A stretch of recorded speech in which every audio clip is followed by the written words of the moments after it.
Bonjour, c'est Thierry, on est le 24 mars 2020, je vous retrouve pour une analyse technique avec un petit zoom sur une figure chartiste. Je vais faire ce zoom à la fois sur le CAC 40 et sur le Dow Jones. Alors avant de commencer, je vous rappelle que, et même plus que d'habitude d'ailleurs, il ne s'agit absolument pas d'une recommandation d'acheter ou de vendre quoi que ce soit sur ces indices. Il s'agit juste d'une analyse technique qui essaye de repérer certaines figures graphiques ou chartistes, certaines configurations, certains supports, certaines tendances, mais vous êtes complètement indépendant évidemment de vos décisions, vous êtes totalement responsable de vos décisions d'entrée et de sortie. Je n'ai absolument pas le droit de vous donner des conseils, je ne fais que partager une information qui est entièrement personnelle là-dessus. Je mets vraiment encore plus l'accent sur cela par rapport à ce que je vais vous dire tout à l'heure. Donc, alors, allons-y, on va commencer par le Dow Jones industriel. Donc, vous voyez que sur le Dow Jones, je vous ai tracé en fait des lignes de force en bleu là qui n'étaient pas là auparavant. Parce que j'attendais d'avoir au moins le début d'un signal de rebond sur les unités les plus courtes et que la chute fasse mine de bien vouloir s'arrêter pour légitimer la figure que je suis en train de tracer ici.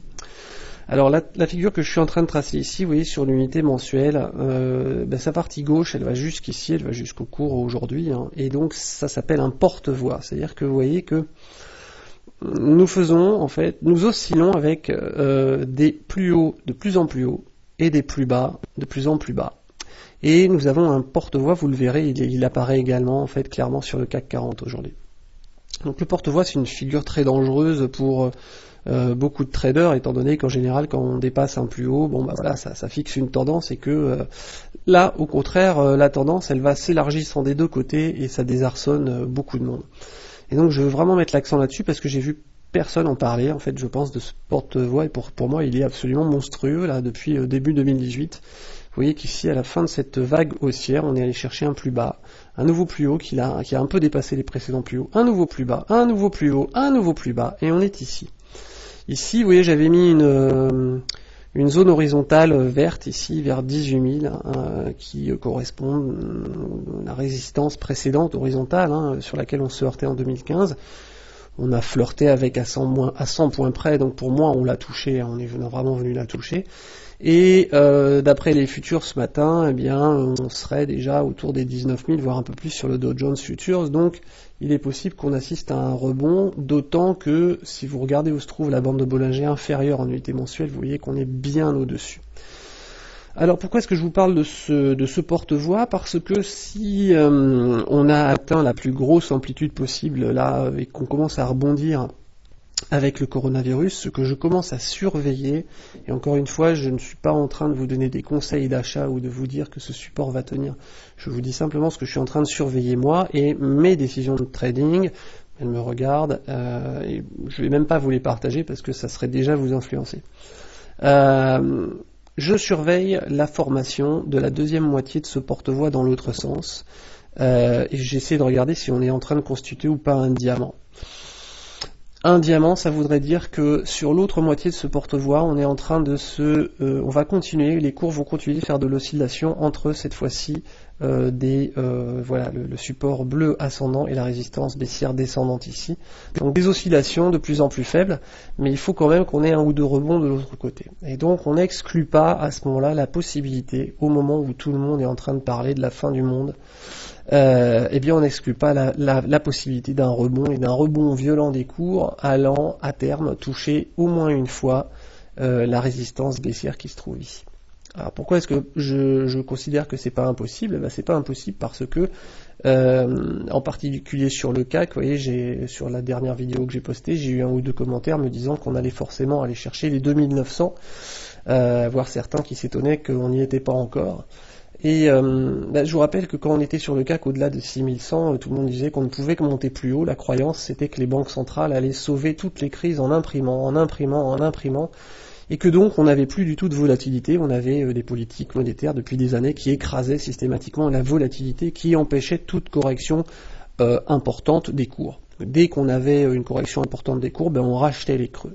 Et donc cette croyance faisait que même après l'annonce du coronavirus, pendant les premiers jours, vous vous rappelez qu'on a même fait un double top sur le CAC, on est remonté après un premier mouvement de correction que j'estimais légitime, et sur le Dow Jones on a continué, on est même allé chercher je crois de nouveaux plus hauts, un bref moment, avant de finalement se casser la figure. Donc cette croyance elle s'est brisée sous le choc.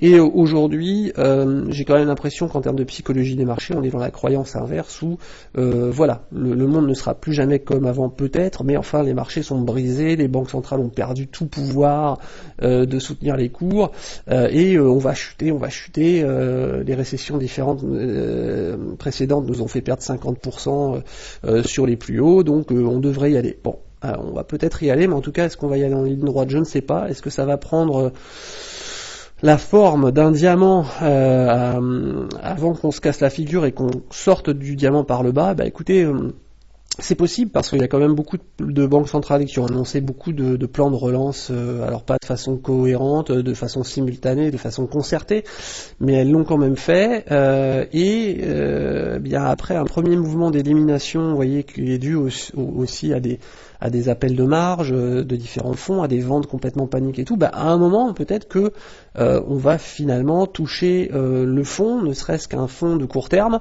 et avoir un effet élastique, un effet de rebond. Donc je guette moi ce mouvement de rebond comme le lait sur le feu, parce que au moment où tout le monde est pessimiste et pense que même s'il y a un rebond il va être minuscule, écoutez, moi j'exclus pas, après cette violence vers la baisse, j'exclus pas qu'un jour on se retrouve à aller titiller la résistance haute ici, et si on y va, et vous voyez que ça peut prendre un an, là on est sur l'unité mensuelle, si on y va, je serai à nouveau très attentif à ce moment-là à une réaction baissière qui continuerait de valider la formation d'un diamant.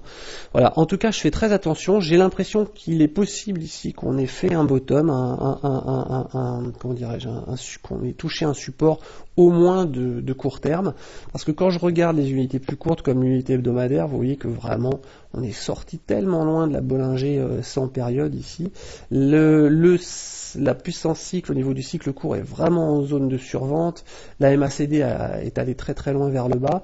Donc le Dow Jones aujourd'hui il demande quand même assez fortement à remonter, ne serait-ce que vers sa Bollinger inférieure en niveau hebdomadaire ici, qui se trouve quand même à 21 000, ou un petit peu en dessous de 21 000. Hein. Si je fais un petit zoom, vous voyez qu'on a eu là pour l'instant une bougie qui a démarré la semaine, mais très très très loin sous la Bollinger inférieure, et ça, ce sont quand même des événements très rares qui appellent le plus souvent à un retour des cours vers la Bollinger, même si la Bollinger continue de descendre. Donc là, autour de 18 500, on est 3000 points en dessous de cette Bollinger inférieure. Je fais le même constat que sur le CAC, je m'attends quand même à ce qu'à un moment on fasse un rebond plus ou moins violent en direction au minimum de cette Bollinger. Voilà.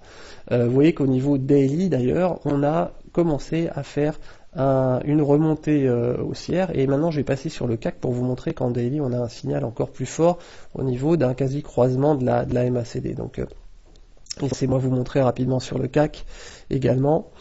Voilà. Alors sur le CAC, vous retrouvez vraiment cette figure d'accordéon, vous voyez, de porte-voix avec un plus haut ici, un plus bas, un plus haut, un plus bas, un plus haut, un plus bas, et puis vraiment bien aligné en plus. Et vous voyez, on continue ici, on va chercher à nouveau cette zone de plus haut, on redescend, on a fait, alors là on est allé chercher un tout petit peu plus bas ici, moi je cherchais même le CAC, ce qui aurait été parfait pour moi, c'était vraiment d'aller chercher les 3550, puisque je vous parle depuis longtemps de ces reports de range en mensuel horizontaux tous les 500 points, mais voilà, rien n'est absolument parfait, on a une flèche basse et on va peut-être finir le mois ici au-dessus de ce report d'amplitude là à 3850, voire pourquoi pas au-dessus des 4050, qui est le prochain report de range horizontal en mensuel. Mais en tout cas, vous voyez qu'on retrouve cette figure, Et ben ça voudrait dire quoi? Si on imagine qu'on pourrait constituer la deuxième moitié d'un diamant, ça nous donnerait comme idée une résistance baissière qui se trouve à ce niveau, qui se trouve assez haut, avec pourquoi pas, je ne suis pas en train de dire que ça va se passer, je suis en train de dire attention avec les scénarios les plus baissiers, attention avec le fait de se dire oui on va forcément aller chercher 3000, c'est la catastrophe, c'est la fin de l'économie, le monde s'écroule. Attention, c'est dans cette psychologie-là qu'on va être surpris par des rebonds de forte amplitude et que moi, ce que j'ai pu constater dans les crises, c'est que les traders sont paralysés des deux côtés. Ils sont paralysés à la baisse par la force de la baisse en se disant bon bah on va racheter les creux parce qu'ils sont toujours habitués à cette période de hausse qui a précédé. Et puis après, quand on arrive au plus bas, ils sont en panique, ils sont paralysés. Même s'ils ont vendu un peu plus tôt et que ça y est, ils sont hors du marché, bah, ils ont beaucoup de mal à re-rentrer. Ils regardent le train partir et puis bon bah voilà. Et c'est une fois qu'on a fait les 3/4 du chemin déjà qu'ils commencent à reprendre des positions au moment où ça justement ça redevient dangereux. Je vous invite pas à racheter dès maintenant, je vous invite juste à regarder les signaux techniques et graphiques et à prendre vos décisions en toute indépendance par rapport à votre propre gestion du risque, à votre propre management, etc. Mais ce que j'observe, c'est que, en tout cas, eh bien, si nous rebondissons ici, si on commence à se maintenir au-dessus des 4000, eh bien, on peut commencer à imaginer cette figure et à la suivre, même sur un point de vue purement théorique, pour regarder jusqu'où le CAC va monter et accompagner cette hypothèse. Vous voyez que en unité hebdomadaire, on a fait une première bougie complètement hors de la Bollinger baissière qui continue de baisser. Là, c'est le début de la deuxième bougie hebdomadaire complètement hors des Bollinger, donc c'est un événement vraiment très très rare. La Bollinger inférieure se trouve encore à 4200 points. On est en survente sur le cycle court depuis vraiment très longtemps. Et si vous regardez donc dans ces cas-là, qu'est-ce que je fais? Je guette un rebond. Et comment est-ce que je fais pour guetter un rebond? Si un rebond se matérialise, il va avoir lieu, les premiers signes vont se matérialiser sur les unités les plus courtes. Donc qu'est-ce que je fais? Je vais regarder l'unité encore inférieure, l'unité jour. Et l'unité jour, qu'est-ce que je vois? Je vois qu'on a eu un beau retournement haussier du cycle court, et que là, ma MACD, elle commence à se retourner à la hausse et qu'elle est sur le point aujourd'hui de croiser à la hausse. Et je pense que si on clôture au-dessus vous voyez, du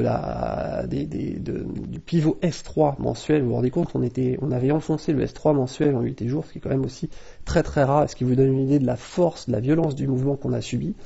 Si on arrive à dépasser le S3 mensuel et même la zone des 4000, je pense que la MACD en clôture aujourd'hui, elle va clôturer en matérialisant un croisement aussi. Donc ça, c'est déjà un signal de retournement, en tout cas sur les unités les plus courtes, et ça peut entraîner à ce moment-là un retournement aussi du C-dur, ici donc de la puissance cycle, du cycle court ici, c'est ce qu'on appelait le C-dur avant, le cycle court de la puissance cycle en unité hebdomadaire. Donc à vous de voir si vous voulez jouer quelque chose ou pas, où est-ce que vous mettez votre stop loss, si vous attendez une confirmation. Je ne vous donne pas de conseils là-dessus, je vous dis simplement que là, on commence à voir les premiers signaux éventuellement d'un rebond qui pourrait avoir une amplitude supérieure à ce que le climat de pessimisme actuel entraîne en termes d'attente des opérateurs. Je vous montre pas le 1 heure ou le 2 heures, mais sur le 2 heures, effectivement, en plus, il y avait une ou deux divergences haussières qui commençaient à apparaître sur le Dow Jones quand j'ai regardé hier soir. Donc, pareil, ce ne sont pas des signaux qui vont en soi confirmer un rebond, mais en tout cas qui vont donner des probabilités plus fortes que cela se produise. Voilà, donc je vous laisse prendre vos responsabilités par rapport à tout ça, mais en tout cas, je faisais cette petite vidéo pour vous inviter à suivre peut-être d'ici les mois qui viennent la formation d'une deuxième moitié du symétrique de ce porte-voix qui est vraiment phénoménal et impressionnant sur les deux indices, Dow Jones et CAC 40. Si jamais on ne continue pas de descendre, eh bien ce porte-voix en tout cas sera validé, vous voyez, en support baissier ici.